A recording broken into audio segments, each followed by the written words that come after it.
बघा, माझ्याशी घडलेली गोष्ट आहे. मी कोणत्या पक्षाचं नाही ना काय, माझ्याशी घडलेली गोष्ट आहे ती मी तुमच्याशी शेअर करतो आहे. ना मी त्यांना ओळखत, ना मी त्यांना कधी वोट दिलं, कधी काय केलं, पण माझं काम त्या पक्षाने केलं. ज्यांच्याकडून मला अपेक्षा होती की हे जे माझं काम करतील, त्यांनी तर माझं काही काम केलं नाही, पण त्यांच्याकडून अपेक्षा नव्हती ना, आपला कधी संवाद होता ना, आपलं ध्यानीमनी होतं, त्या माणसाने आपलं काम केलं. ते शिवसेनेमधले आपण मराठी माणूस ना, आपण काय डोळे बंद करून आपण शिवसेनेला वोट देतो. काय वाटतं तुम्हाला, कोणता पक्ष निवडून येईल? वेगवेगळ्या प्रकारचे लॉलीपॉप दिले जातील, आम्ही हे करणार, आम्ही ते करणार, आम्ही हे करू, आम्ही ते करू. की सो हे नमस्कार मित्रांनो, जय महाराष्ट्र. सो आजचा व्हिडिओ काही आपण पॉलिटिक्सबद्दल, कोणाच्या पक्षाबद्दल, कोणाबद्दल असं आपण यासाठी व्हिडिओ बनवत नाही. आज आपण असंच बोलतो आहे की काय होणार आहे आपल्या महाराष्ट्राचं सध्याचं जे राजकारण बघून आपल्या महाराष्ट्राचं काय होणार आहे, नक्की काय होणार आहे, तर तेच काही कळत नाही. आता इलेक्शन येऊन ठेपलं आहे, जवळजवळ 1.5 महिना आपल्याला उरला आहे. इलेक्शनच्या डेट फिक्स झालेली आहे. मला वाटतं महाराष्ट्रामध्ये 20 मेला, मुंबईमध्ये आपल्या इथे 20 मेला काही इलेक्शन आहे आपलं. सो काय होणार आहे, काय वाटतं तुम्हाला, कोणता पक्ष निवडून येईल? शिंदे गट येईल, उद्धवसाहेब ठाकरे साहेबांना सिंपती मिळेल, किंवा शिंदे गटाला सिंपती मिळेल, की BJP एक हाती सत्ता घेऊन येईल? काय वाटतं तुम्हाला की नक्की ह्या इलेक्शनमध्ये काय होणार आहे? कोणती पार्टी येईल आणि कोणती पार्टी आल्यावर मराठी माणसासाठी उपयोगी पडेल? हा मेन मुद्दा आहे माझा, की कोण आपल्यासाठी आहे, कोणाला आपण वोट केलं पाहिजे. नक्की हे लोक आपल्यासाठी आहेत की उगाच हे सगळं इलेक्शन आले आहे म्हणून या सगळ्या गोष्टी चालल्या आहेत. परत आता प्रचार चालू होतील, वेगवेगळ्या थापा द्यायला चालू होतील, त्या थाप्यांना आपण बळी पडणार आहे का? वेगवेगळ्या प्रकारचे लॉलीपॉप दिले जातील, आम्ही हे करणार, आम्ही ते करणार, आम्ही हे करू, आम्ही ते करू, की खरंच त्या गोष्टी करतील का?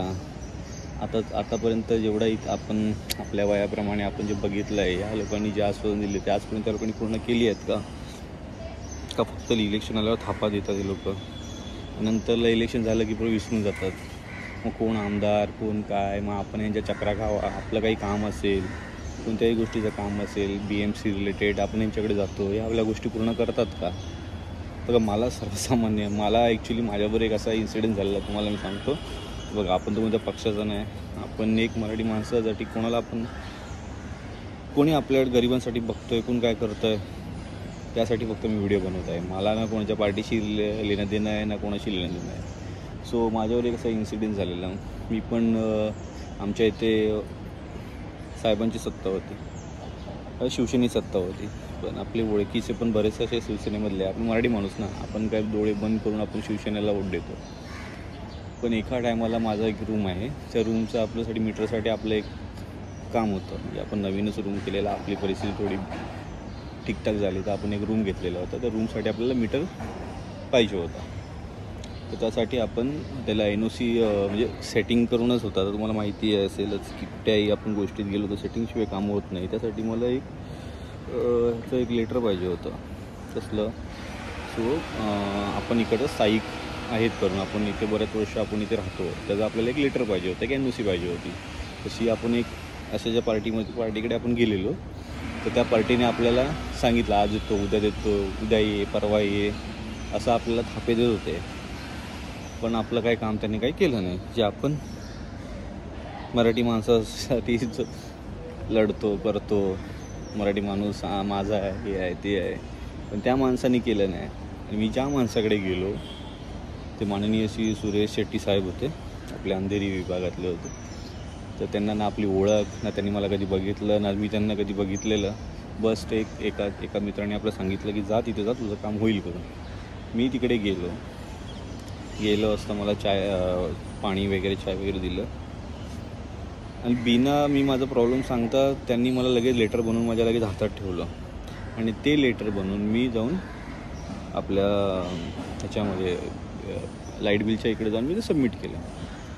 तुम्हाला सांगतो, माझा असा एक्सपिरियन्स होता, ताबडतोब मी दुसऱ्या दिवशी मी माझ्या कॉलेजसाठी मी चाललेलो. ॲक्च्युली त्यावेळेला मी माझं मी कन्स्ट्रक्शन लाईनमध्ये आहे, तर माझा एक कोर्स चालू होता.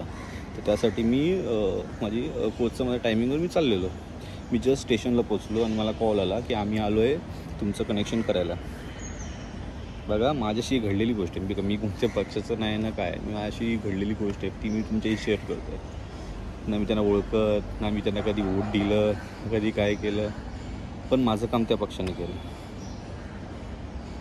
बघा असं आहे. म्हणून कोण आपला कोण काय, तेव्हापासून मी विचार केलेला म्हणजे ते काँग्रेसचे होते तेव्हा. आता कोण काय राहिलं नाही आहे त्या काँग्रेस पक्षात, म्हणजे आपल्या इथे कोणाचा स्ट्रॉंग कॅन्डिडेट नाही आहे. सो हेच माझं एक चांगलं म्हणजे माझा एक्सपिरियन्स होता की ज्यांच्याकडून मला अपेक्षा होती की हे जे माझं काम करतील त्यांनी तर माझं काही काम केलं नाही, पण ज्यांच्याकडून अपेक्षा नव्हती ना, आपला कधी संवाद होता ना, आपले ध्यानीमनी होतं, त्या माणसाने आपलं काम केलं. बघा कोणाला आपण काय बोलायचं, ते माणसं सगळीच माणसं वाईट नाही आहेत की सगळी राजकारणी वाईट नाहीत, पण काही मोजकीच आहेत की ती या सगळ्या राजकारणाचं पुरा आताचं हे गलिच्छ राजकारण मला दिसतं आहे, जे आता चाललं आहे, ज्या पक्षपोढी चाललं आहे, ज्या काही गोष्टी चालल्या आहेत त्या खूप अशा एकदम इरिटेट करणाऱ्या गोष्टी. पण काय करणार, वोट करायचं आहे, कोणत्या माणसाला करायचं हा आपला वैयक्तिक निर्णय. तर आपण शिकलेलो आहोत, आपल्या सगळ्या गोष्टी कळत आहेत. म्हणून मी हा व्हिडिओ बनवत असतो आहे. ते 4-5 व्हिडिओ मी बनवले आहेत, लोकांनी मला चांगला प्रतिसाद पण दिला आहे. तर मला पण असं वाटतं की लोकांपर्यंत आपण आपल्या गोष्टी पोचवायला पाहिजे. प्रत्येक लोक हे प्रत्येकाच्या मनातलं असं ठेवत नाही, पण मला असं वाटलं कुठेतरी की नाही आपण केलं पाहिजे. तर त्यासाठी मी व्हिडिओ बनवायचा प्रयत्न केला, जेणेकरून माझ्या काही गोष्टी असतील त्याच तुमच्या गोष्टी असतील, तुम्ही पण त्या गोष्टी पोचवाल, म्हणजे तुम्हालाही कळेल कोणाला आपण काय केलं पाहिजे काय नाही. आता प्रत्येकाचा आत्ताच असं झालं की कोणाला आपण काय वोट देऊ हे तर काही कळतच नाही आहे. त्या हिशोबाने फक्त माझा एक हेतू आहे की आपण आता यंग लोकांनी विचार केला पाहिजे की भाई आपण कोणाला चूज केलं पाहिजे, कोण आपल्यासाठी योग्य आहे. बस तुम्ही पण विचार करा, हे इलेक्शन आपल्यासाठी खूप महत्त्वाचं आहे ना. ते सगळे घोटाळेबाज आपल्या महाराष्ट्राला आपलं लुटून टाकतील. आता तुम्ही बघा हे म्हणजे बोलायला नको, सगळे लोक आपलेच आहेत, पण आपल्या कोकणातही बघा कोणती लोक कोणत्या प्रकारची लोकं आपल्या कोकणामध्ये पोचली आहेत. उद्या आपल्या जसं मुंबईचं झालं उद्या तसं कोकणाचं काय होणार आहे आपलं. सो ह्यासाठी मी सांगतो, कारण मला हे सगळ्या गोष्टी बघितल्या नाही जातात, तसं तुम्हालाही बघितलं जात नसतील, पण काय करणार, हे वोट बँकसाठी लोक सगळे करतात. सो आपण विचार केला पाहिजे यावेळी कोणाला कसं काय करायचं, कोणासाठी काय केलं पाहिजे. सो प्लीज बघा, यावेळी विचार करा आणि वोट करा. धन्यवाद. चला तर मग जय महाराष्ट्र.